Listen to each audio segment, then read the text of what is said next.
Anne Whitmore married a stranger on a Tuesday morning, and by the time the church bells stopped ringing, that stranger had already decided their marriage was a mistake.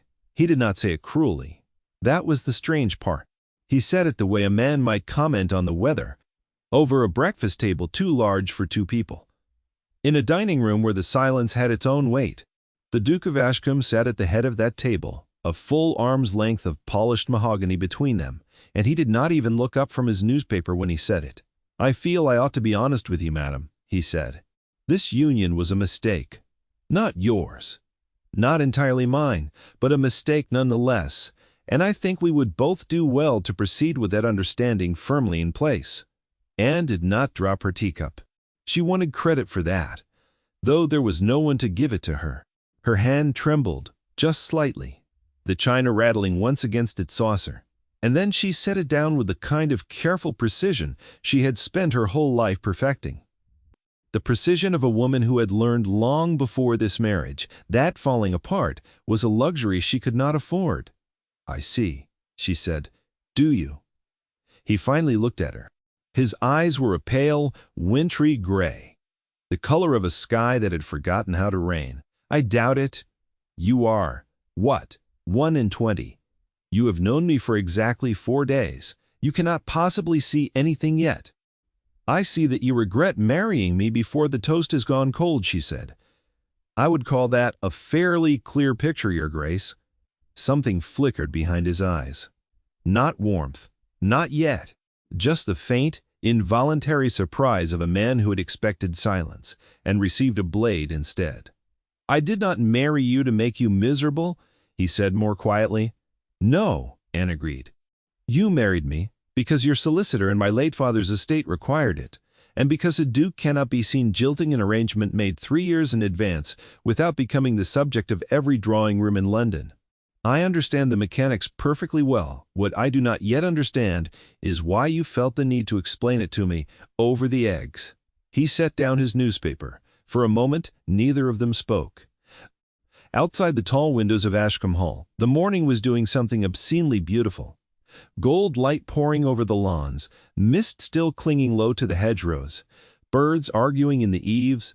It seemed to Anne like a personal insult that the world should look so lovely on the first day of what already felt like a long sentence. "Because I do not want you to hope," the Duke said finally. "Hope is a cruelty I am not willing to inflict on a stranger. I will not love you, Anne. I want to be plain about that now, so that 4 months from now, or 4 years from now, you are not lying awake wondering why I have not come to you with flowers and poetry.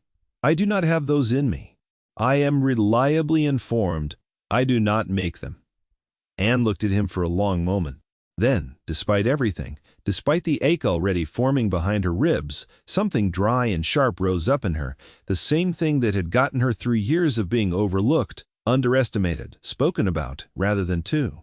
"How reassuring," she said, "to be warned so thoroughly against a danger I had not yet begun to fear." He almost smiled. She saw it, the corner of his mouth twitching before he caught it, and smoothed it away like a man, embarrassed to have nearly enjoyed himself. "I only mean to be honest," he said. "You have been," Anne said, rising from the table before her toast was finished, before her tea had even cooled to drinking temperature. "I thank you for the courtesy, Your Grace. I shall endeavor not to hope." She left the room with her back very straight, and it was not until she was 2 corridors away, in a hallway lined with portraits of Ashcombe ancestors who all seemed to be judging her, that she allowed her hands to shake. It was one thing to marry a stranger. She had known that was coming for 3 years, ever since her father's deaths and her father's ambitions had conspired to promise her to a title she'd never met. It was another thing entirely to be told, on the very first morning, over breakfast, in front of the buttered toast, that she had already failed to matter. She found her way to the gardens because she did not know what else to do with herself, and because the gardens, at least, did not have opinions about her.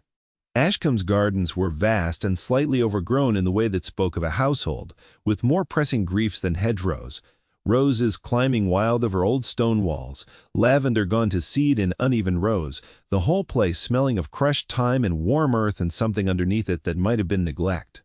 Anne walked until she found a bench beneath an old apple tree, and there she sat, and there she allowed herself exactly 4 minutes to feel sorry for herself, because 4 minutes was all she had ever permitted, growing up in a house where tears were considered an indulgence and self-pity a waste of good daylight. Then she stood, smoothed her skirts, and went looking for the kitchens, because if nothing else, she still needed to eat. The housekeeper's name was Mrs. Hartley, and she was the kind of woman who had clearly run this house through several griefs already, a tall, weathered figure with kind eyes set into a face that did not smile easily, but did not need to. She found Anne standing awkwardly in the doorway of the kitchen, uncertain whether a duchess was permitted to simply walk in and ask for tea. "Your Grace," Mrs. Hartley said, straightening from the hearth, "you didn't ring." "I didn't want to trouble anyone," Anne said. Mrs. Hartley's eyebrows rose, just slightly, in a way that suggested she had opinions about this answer, but had decided for now to keep them to herself. "You're the new Duchess," she said.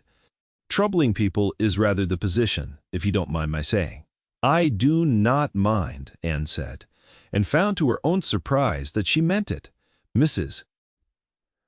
Hartley studied her for a long moment, the way one might study a piece of furniture to determine if it was solid or merely painted to look that way. Whatever she found seemed to satisfy her because her expression softened just slightly.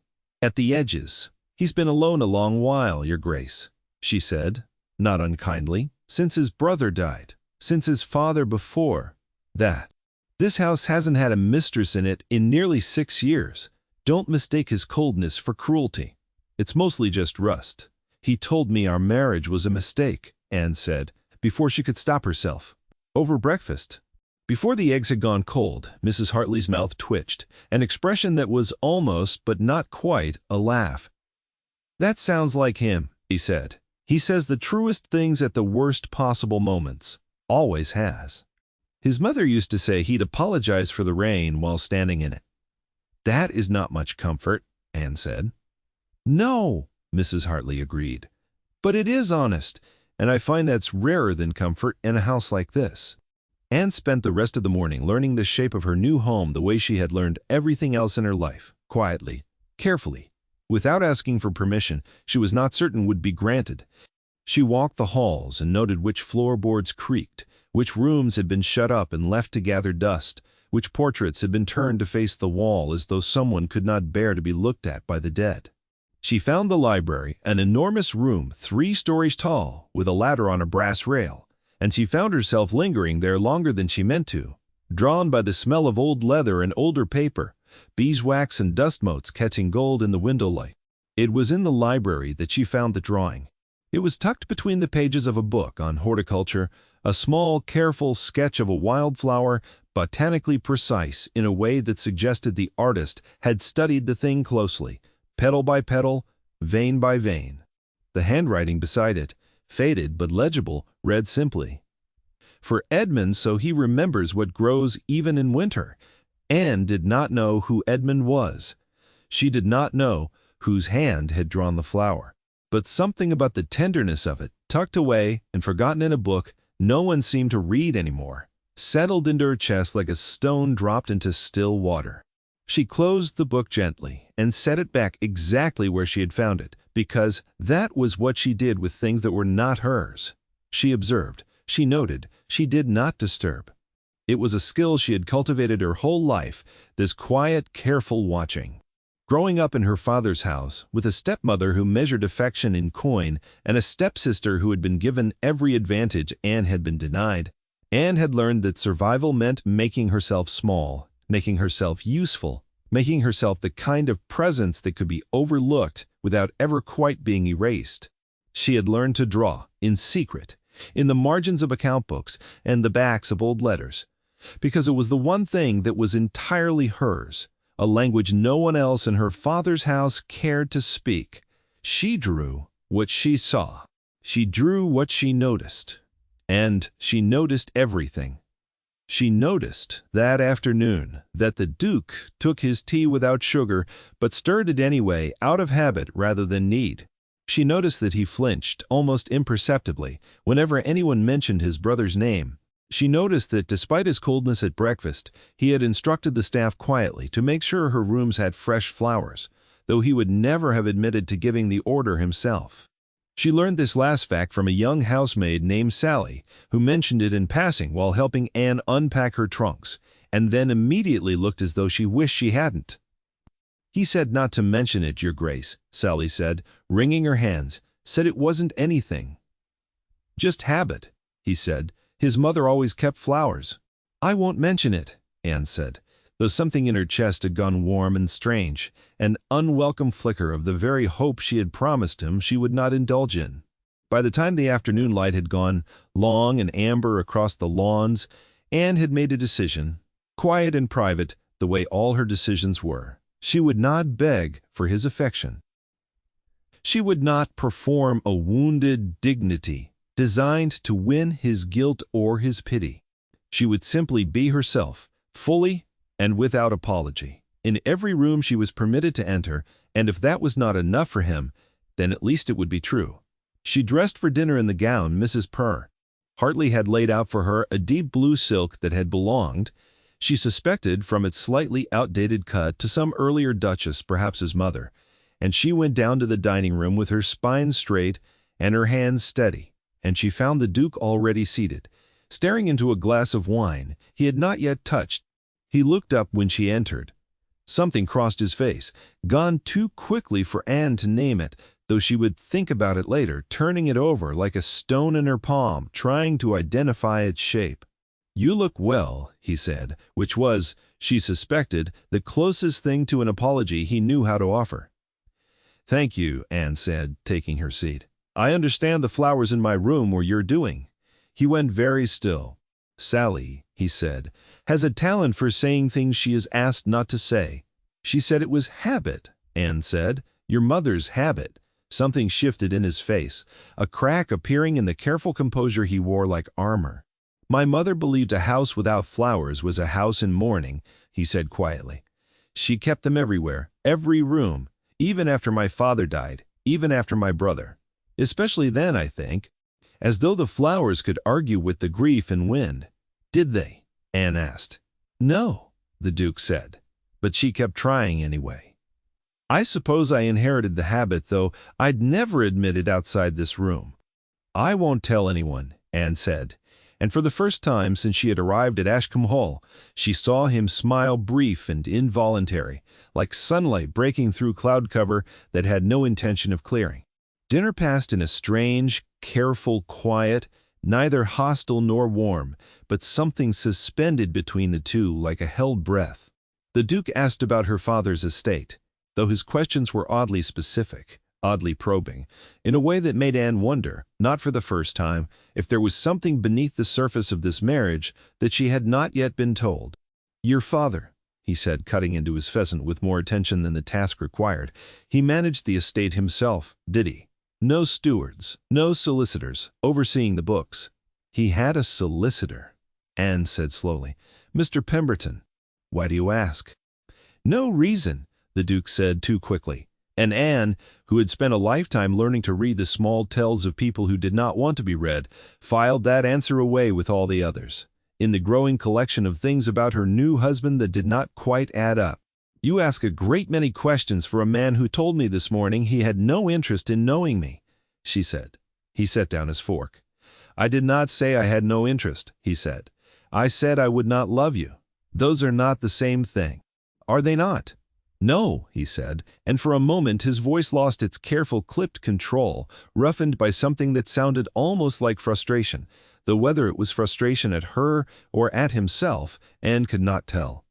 "Interest is curiosity. Love is surrender. I am capable of the first. I gave up the second a long time ago."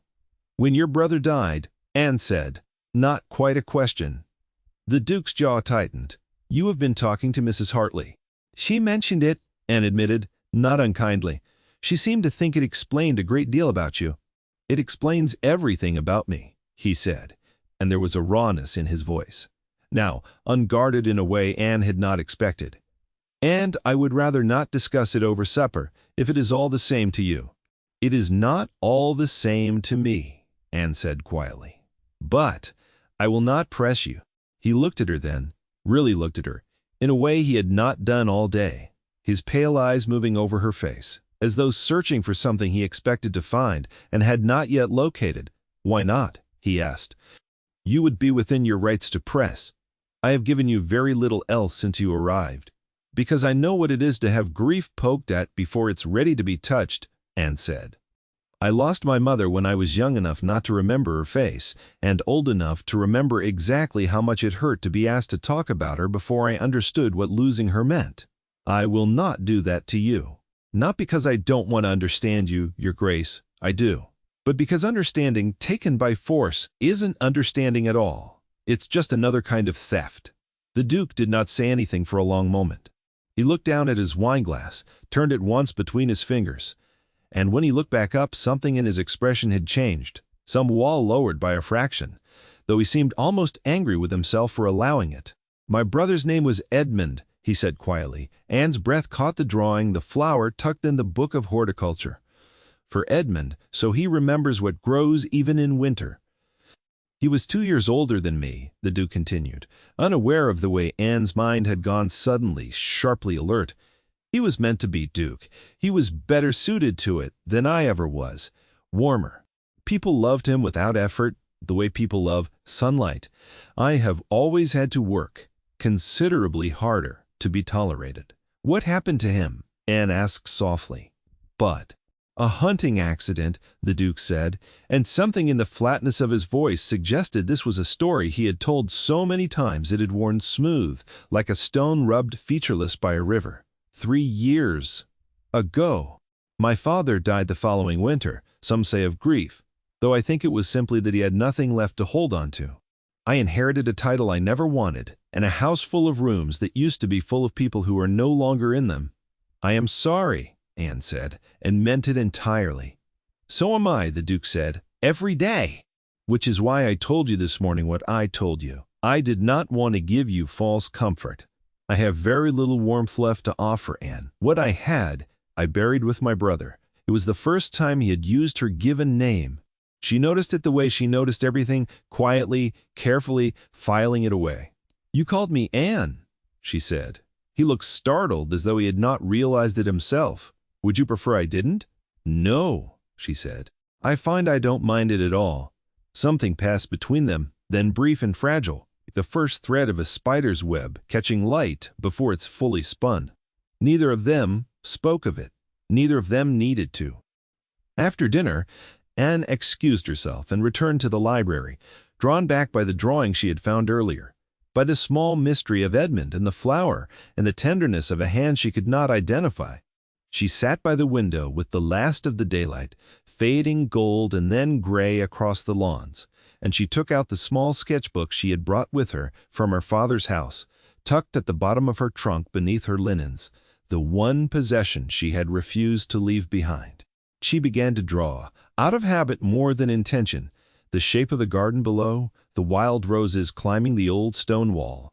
And as she drew, she thought about the Duke's face when he had spoken his brother's name, the particular grief of a man who believed himself unworthy of the love that had been spent on someone else. She did not hear him enter the library until he spoke. "You draw," he said, and there was something almost wondering in his voice, as though he had stumbled onto a fact about her that did not fit the shape he had already built in his mind. Anne startled, closing the sketchbook instinctively, an old reflex from a house where her drawings had been mocked more often than admired. "A small habit," she said. "Nothing of consequence. May I see?" She hesitated. It was such a small thing to ask, and yet it felt enormous, the way all small things feel enormous when they matter more than they should. Finally, she opened the sketchbook and turned it toward him.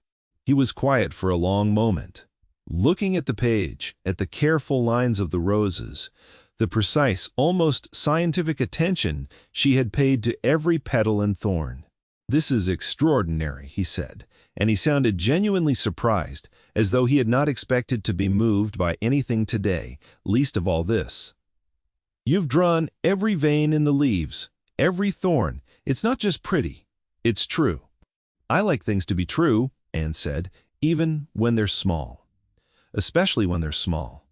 I think we spend so much time chasing grand truths that we forget. The small ones are just as real." The Duke looked up at her, and there was something different in his face now. Something that had not been there at breakfast, something that had not been there even an hour ago, at dinner. "I found a drawing today," Anne said before she could stop herself. "Tucked into a book in this very room, a wildflower. It was inscribed for Edmund, so he remembers what grows even in winter. I did not mean to pry.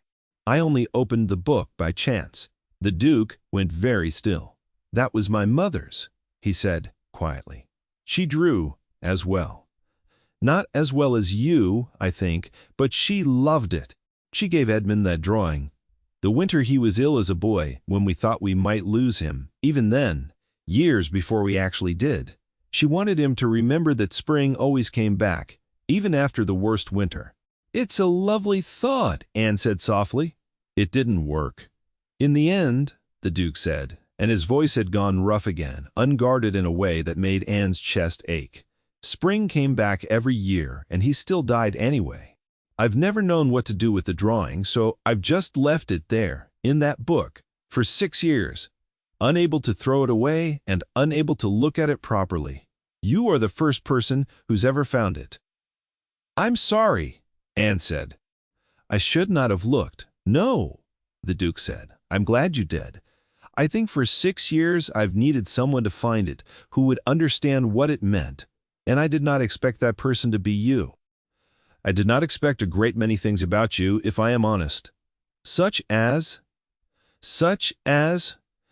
the fact that you have not once, since you arrived, asked me for anything," he said. "Not comfort, not affection, not even basic courtesy, though I gave you precious little of it this morning. You have simply existed, quietly, in every room you've entered, observing everything, asking for nothing, and somehow that has undone me more thoroughly than tears or accusations ever could have." Anne did not know what to say to that.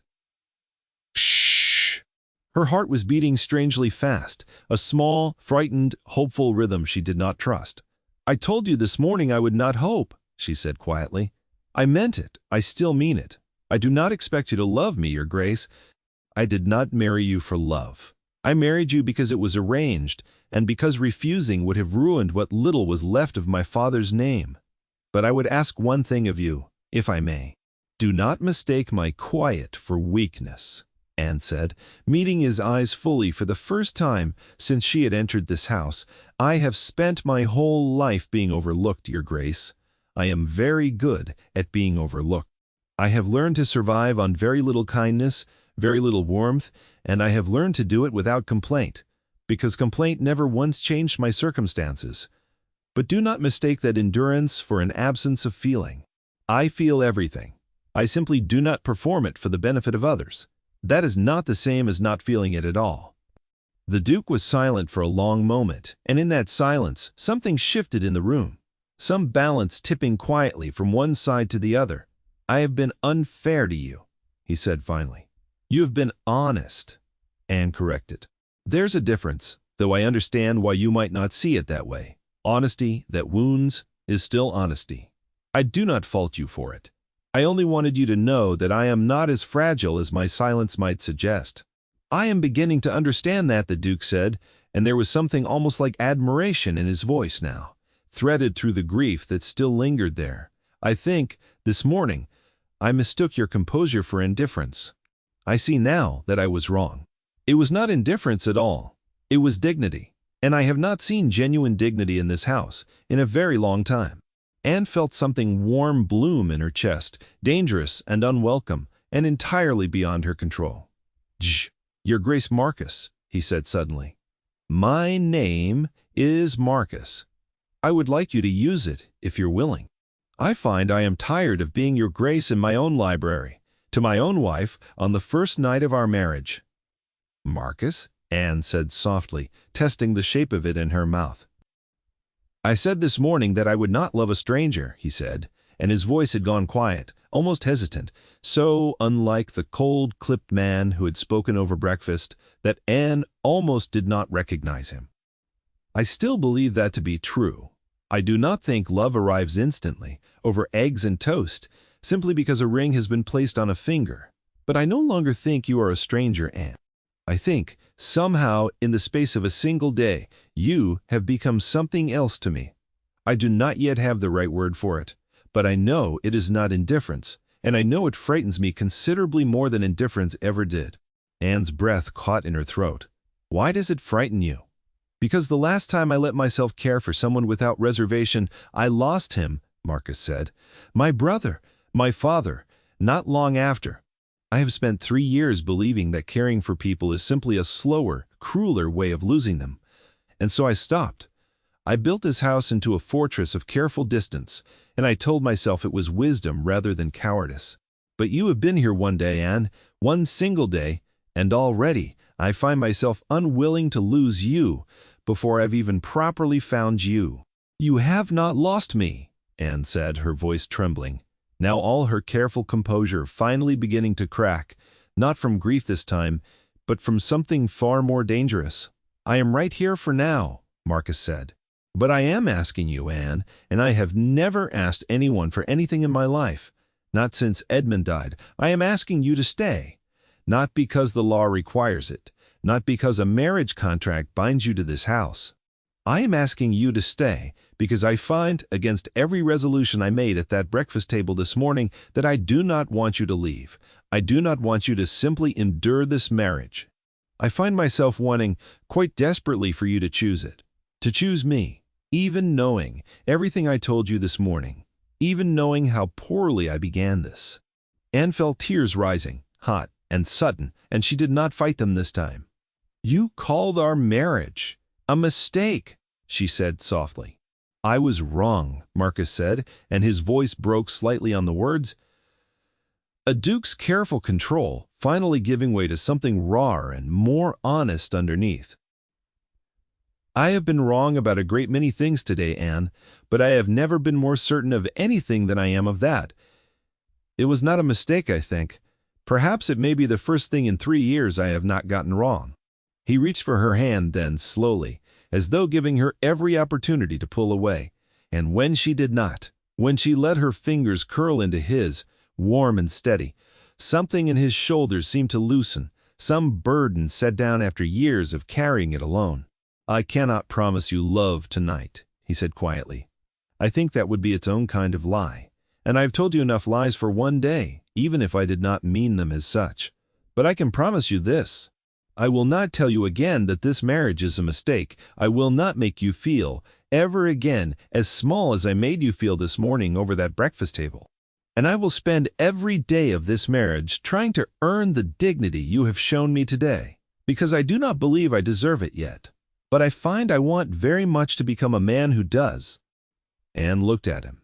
This cold, careful, grieving man who had spent 3 years building walls around a heart he believed too broken to risk again, and she felt something settle in her chest, something that was not quite hope, because she had promised herself she would not hope, but something steadier than hope, something that felt, for the first time in her life, like the beginning of being truly seen. "Then I will stay," she said, "not because the law requires it, because I choose to." Marcus lifted her hand and pressed his lips to her knuckles, a gesture so simple and so unlike the man who had spoken so coldly that morning that Anne felt the last of her guarded composure finally give way entirely. "Thank you," he said quietly, "for not leaving when I gave you every reason to this morning." "Thank you," Anne replied, "for finding your way back before the day was through." Outside the library window, the last light had faded entirely, and the first stars had begun to prick through the darkening sky above Ashcombe Hall. Somewhere in the house, a clock struck the hour, marking the end of a day that had begun with cruelty and ended, against every expectation.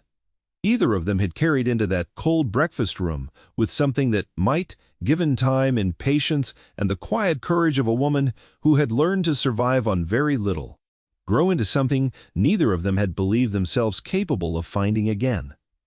Neither of them spoke of love. That night it was too soon, and they both knew it, and there was a kind of relief in not pretending otherwise. But as they sat together in the library, her sketchbook open on the table between them, his hand still loosely holding hers, something had shifted in the foundation of Ashcombe Hall, some old grief loosening its grip just slightly, making room, however cautiously, for whatever might come next. And, somewhere in a book of horticulture, tucked between pages that had gone untouched for 6 long years, a small drawing of a wild flower remained, a promise once made by a mother to a dying son, that spring always came back even after the coldest winter. It seemed, on that first night of an arranged marriage, that had nearly ended before it began, that the promise might finally be coming true, not for Edmund, who was long past needing it, but for the brother he'd left behind, and for the quiet, dignified woman who had walked into his cold house that morning and, without ever raising her voice, had begun to make it warm again. Thank you so much for staying with this story until the very end.